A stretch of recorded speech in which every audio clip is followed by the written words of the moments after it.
홍도의 자연최기철, 무튼 자연박물관, 바다는 천연수족관이랄까? 풍란이 향기를 풍기고 기암과 괴석과 동굴과 환석이 상록수림과 함께 절경을 이루고 있는 곳, 홍도는 드디어 자연보호지구로 지정되어 그 아름다운 자태를 만천하에 자랑하게 되었다. 홍도는 전라남도 신안군 흑산도 서쪽 해상에 있는 자그마한 섬이다. 남북으로 비스듬하게 누워서 길이가 7km, 폭이 가장 넓은 곳이라도 2km를 넘지 않는다. 총면적의 3분의 2쯤 되는 북부와 3분의 1밖에 안 되는 남부가 활처럼 휘고 좁은 대반목으로 이어져 있어서 마치 두 섬이 붙은 것처럼 보인다. 그리고 크고 작은 20여 개의 속도들이 딸려 있다. 환석에 새겨진 역사. 지금 나는 몇억 년 전에 있었던 일을 생각해본다. 모래가 흘러와서 바닥에 쌓인다. 몇백 발, 몇천 발 쌓이기까지는 몇천만 년이란 세월이 흘렀을 것이다. 모래는 눌려서 밑에서부터 바위로 변하여 사암이 되었다. 그것이 다시 엄청난 압력과 열을 받아 규암이 된 것이다. 홍도는 온통 규암으로 구성되어 있다. 이 바위가 어느 시대에 형성된 것인지는 화석을 발견할 수 없어 알 길이 없으나 신기하게도 당시의 파도의 자취가 바위에 새겨져 있다. 이것을 연흔이라고 하는데 여기저기에서 볼 수 있다. 바닷속에 잠겼던 바위가 어느 시대에 솟아나서 육지가 되었는지 그리고 그것이 언제 섬이 되었는지 알 수 없으나 적어도 빙하기가 끝난 약 만년 전부터는 섬으로 존재했었으리라 짐작된다. 홍도의 절경은 이 섬이 탄생했을 때에 이미 갖추어진 바위의 색채, 전리, 습곡들로 말미암았겠지만 그 뒤에 일어난 풍화와 해침도 오늘의 풍치를 이룬 주요한 원인이다. 돛대바위, 구멍바위, 기둥바위 하는 것들은 말할 것도 없고 여기저기서 많이 볼 수 있는 크고 작은 동굴과 형용할 수 없을 만큼 수려한 기암, 괴석들은 모두 이 풍화와 해침 때문에 형성된 것들이다. 세월이 흐르고 풍화와 해침이 계속되는 동안에 바위가 부서지고 떨어져 나가서 파도에 시달리게 되었다. 처음에는 모가 나고 거칠었던 돌들도 물결 따라 밀려가고 오기를 수십 년, 수백 년 거듭하는 동안에 환석으로 변하였다. 다시 세월이 흐르노라면 대환석은 중환석으로, 중환석은 소환석, 소환석은 흙으로 변하여 흩어지고 말 것이다. 대반목을 서쪽으로 넘어 해변에 서서 숱한 환석들이 밀려가고 오며 와글거리는 소리를 들었다. 그들이 홍도의 역사를 이야기하는 것을 들어보려고 조용히 눈을 감았다. 대핑이의 보리밭. 이 섬의 북서쪽 끝에 있는 대핑이라는 곳을 찾아간 것은 늦은 봄이었다. 조그만 골짜기에 큰 나무라곤 찾을 수 없었고 드문드문 흩어져 있는 밭에는 보리가 누렇게 익어가고 있었다. 대핑이가 내려다 보이는 고개에 앉아서 신라시대에 있었던 일들을 상상해 보았다. 화랑을 실은 범선이 무역품을 가득 싣고 중국 대륙을 향하여 항해하는 광경이 그려졌다. 목포에서 비금도까지는 어려운 백길이 아니므로 거뜬히 정복했었으리라. 그리고 중국에 가까운 섬이라고 본 흑산도까지는 모든 고통을 겪었겠지만 화랑의 기계로 돌파했었을 것이다. 청명한 날이면 흑산도에서 빤히 건너다 보이는 홍도는 파도가 없는 날을 골라서 올 수 있었을 것이다. 그러나 아무리 위기충천했던 그들이라도 이 섬에 주민이 없고 음료수를 구할 수 없다는 것을 알았을 때에는 긴장했을 것이다. 다구나 서쪽을 아무리 보아도 섬 하나, 육지 한 조각 보이지 않아서 비장한 각오를 하지 않을 수 없었을 것이다. 그들은 먼저 바람을 막을 수 있고 음료수는 얻을 수 있는 곳을 찾아내려고 무진애를 썼을 것이다. 대핑이는 바로 그런 곳이 아니었을까? 조금 전까지도 전에 온다는 대핑이에 대한 희미한 전설을 거의 무시해버리려고 했으나 이런 일 저런 일을 상상하는 동안에 대핑이 골짜기를 샅샅이 뒤져보고 싶은 충동을 느꼈다. 보리밭길을 천천히 내려가 만나는 농부마다 밭을 갈 때 옛날 그릇 조각이 나온 일이 없느냐고 물어보았더니 어떤 농부 한 사람은 수년 전에 자기의 파편 여러 개를 파낸 일이 있다고 말하였다. 그러나 증거품을 얻을 수는 없었다. 골짜기가 한층 가파른 곳에 이르렀을 때 놀랍게도 물이 흐르는 곳을 발견할 수 있었다. 수정처럼 맑은 물이었다. 해안을 향하여 내려갈수록 수량은 많아졌다. 신라시대에도 이곳에는 물이 흘렀을 것이다. 당시에는 나무가 울창했을 테니 수량은 현재보다 많았을 것이다. 대핑이 골짜기와 해수가 이어지는 곳에 이르렀다. 동서남풍을 막을 수 있는 아늑한 작은 만이었다. 화랑들은 이곳에 풍선을 정박시키고 거처를 마련한 후 월동을 하면서 남동풍이 불기를 기다렸을 것이다. 대핑이란 말은 아마도 대풍리, 바람을 기다리는 마을에서 온 말일 것이다. 그들은 여기에 머무르는 동안 당산을 정하고 제당을 세워 산신과 용왕에게 정성껏 제사를 지냈을 것이다. 신흥리 마을에서 보는 당산과 제당이 바로 이것이라고 전해지고 있긴 하지만 옳고 그름은 알 길이 전혀 없었다. 대풍리만의 거룻배를 띄우고 다시 한번 상상의 날개를 펴본다. 루비빛의 바다에 뜬 커다란 풍선, 중국 대륙의 가겠노라고 가슴 펴고 수평선을 노려보던 화랑들의 늠름한 모습, 골짜기를 덮었던 밀림이 눈앞에 떠오른다. 변모하는 홍도, 10여 명의 부인들이 밭에서 김을 매는 광경을 보았다. 출렁거리는 바닷물을 등지고 산새들의 울음소리가 들리는 가파른 비탈밭에서 일하는 그들의 모습은 고스란히 한 폭의 풍경화였다. 가까이 가서 보니 그들이 가꾸고 있는 것은 감자도, 보리도, 채소도 아닌 띠였다.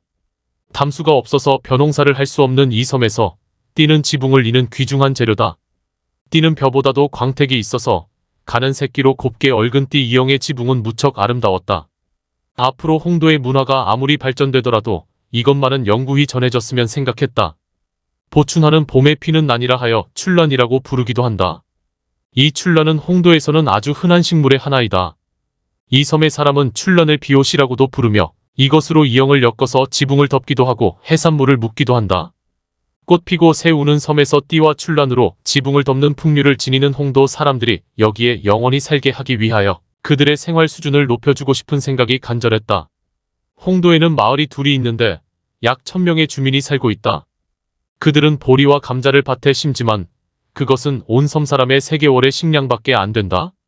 그들은 생존을 위하여 어족을 잡아야 하고 바닷말을 채취하여야 하며 제목을 벌채하지 않을 수 없다. 홍도의 동백나무와 잡밥나무와 식나무의 원시림은 그것만으로도 천연 기념물이 될 가치가 충분하다. 이런 수목들은 이 나라 학술을 발전시키는 처지에서나 산업, 지능을 희원하는 처지에서나 또는 국제적으로 문명국의 체면을 유지하는 처지에서 보더라도 소중히 보호되어야 한다. 말할 것도 없이 우리는 다른 곳에서 이에 대체할 수 있는 자료를 가지고 있지 못하기 때문이다. 이런 국보적인 것이 섬 사람들의 화목으로 벌채된다면 이는 애석한 일이다. 내가 대반목 남동부에 자리 잡고 있는 홍도 마을을 방문했던 11월 초순엔 이미 집집마다 화목이 산적해 있었고 당산을 제외한 구릉부에도 여기저기 화목이 쌓여 있었으며 남녀노소가 머리에 화목 다발을 이고 대열을 지어 운반하는 광경도 볼 수 있었다. 이 화목은 엄동의 풍파를 피하기 위하여 이 마을 앞으로 몰려올 피난 어선들의 팔연료라고 한다. 울릉도에서 향나무가 화목으로 쓰이고 홍도마저 귀중한 상록수림이 연료로 쓰이고 있는 것을 우리는 언제까지나 방치할 수는 없다. 풍란의 자생지로 알려진 곳은 우리 강토에서는 제주도와 홍도뿐이다. 그러나 제주도의 풍란이 절정된 것은 오래전이고 이제는 홍도의 풍란도 최후의 한 포기가 누군가에 의하여 채취될 날이 눈앞에 다다를 것만 같다. 신흥리 마을을 방문했을 때 나뭇가지에 붙은 탐스러운 풍란 한 포기가 돌담에 꽂혀 있었다. 우리 일행을 지각 없는 관광객으로 잘못 보았는지 5,000원을 호가하고 있었다. 이 한 포기가 우리나라 자연 풍란의 최후가 아니기를 빌면서 그 풍란을 찍기 위하여 셔터를 눌렀다. 초겨울이 다가오는 11월 중순 원앙새가 바다를 활주하고 가마우지 떼가 임립하는 바위 위에 바다짓박이가 돛대 위에 앉은 채 옴쭉달싹 앉는 모습, 노랑나비가 꽃을 찾고 동박새가 숲을 누비며 지저귀는 자태, 황조롱이, 솔개, 새매, 물수리가 수백 마리 떼를 지어 하늘 높이 원무하는 모습들을 보노라니 문득 원시림이 없어지고 풍란이 절정된 홍도가 그려져서 가슴이 답답하기만 했다. 어떤 희생을 치르더라도 그런 불행은 막아야 하겠다. 외로운 천연 수족관. 홍도의 자연 환경은 바다까지도 뛰어나게 아름답다. 제일봉이라고 하는 해발 368m 되는 제에 올라서 내려다보는 바다도 좋지만 파도가 자는 날을 골라 섬을 일주하면서 보는 풍치는 더 좋다. 연안의 절벽은 기둥과 문과 탑과 주름치마를 쌓아 올린 듯 빨강, 분홍, 자주, 파랑, 연두, 순백색들로 숲까지 놓았고 그 위를 장식하는 상록수까지 천연의 조화를 돕는다. 바다에서 솟아나온 수많은 크고 작은 바위들도 이와 경연이라도 하는 듯이 형상과 색채를 자랑하고 있다. 갯뿌려, 녹섬, 돈바위, 제비쩌, 따노섬, 타벼, 높은여, 아래쩌, 기녀 등 그 어느 하나도 버릴 것이 없다. 뜨는 해에 비추인 홍도, 지는 해에 부각된 바위와 숲은 참으로 아름답기만 했다. 안개가 해면을 길 때에는 녹섬과 갯뿌려가 머리만 내게 되어 홍도는 완전히 꿈나라로 변한다. 나폴리와 모나코에서 본 지 중에도 한산도의 제승당에서 본 바다도 아름다운 에메랄드 빛이었지만 홍도의 바다처럼 선명하게 맑고 아름답지는 못했다. 어찌나 바닷물이 맑은지 청명하고 파도가 없는 날이면 배 위에서 10여 m의 깊이까지 들여다 보인다. 녹조, 갈조, 홍조가 밀림처럼 우거진 사이를 형형색색의 어족들이 유유히 헤엄치며 나타났다가 사라진다.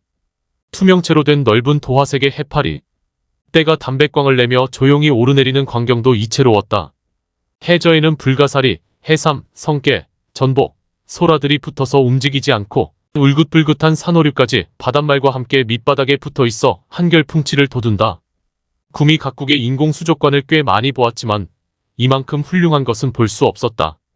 이것은 그대로 천연수족관이었다. 물이 나면 바위에 밀생한 새까만 흑다개비들을 볼 수 있으며 수많은 거북손들이 바위 틈으로 머리를 내민다.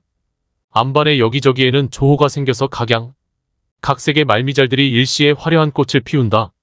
외로운 홍도의 천연수족관이 각광을 받게 될 날이 멀지는 않을 것 같다. 홍도의 봄. 홍도에는 학교가 있고 교회가 있으며 발동선이 있다. 객선도 들른다.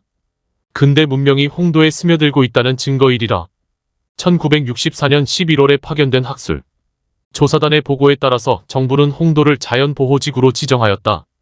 홍도의 지질, 광물, 육상 동식물, 해양생물 등은 국내적으로 보나 국제적으로 보나 그대로 보호되어야 할 가치가 충분하다고 인정을 받게 되어 이제는 홍도의 묻도, 바다도 국법에 의하여 보호받게 된 것이다.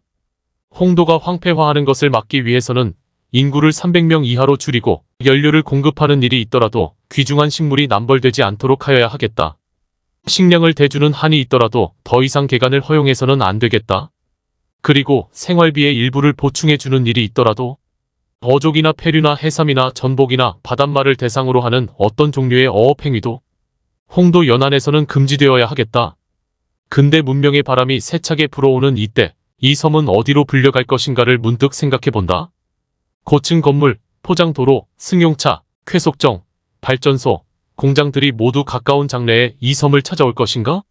섬이란 꿈과 낭만이 서리는 곳, 심리나 떨어진 곳에서 음료수를 길어 물통을 채우고 파도와 싸우며 거룻배를 저어오면서도 잃지 않는 섬색시의 미소, 나뭇가지 하나씩을 담근 물동이를 이고 가파른 고갯길을 오르내리는 여인들의 멋, 덤불 속에서 보리수의 열매를 말없이 던져주던 사나이의 온정까지 빼앗아가며 이 홍도의 서울의 종로를 옮기고 싶지는 않다.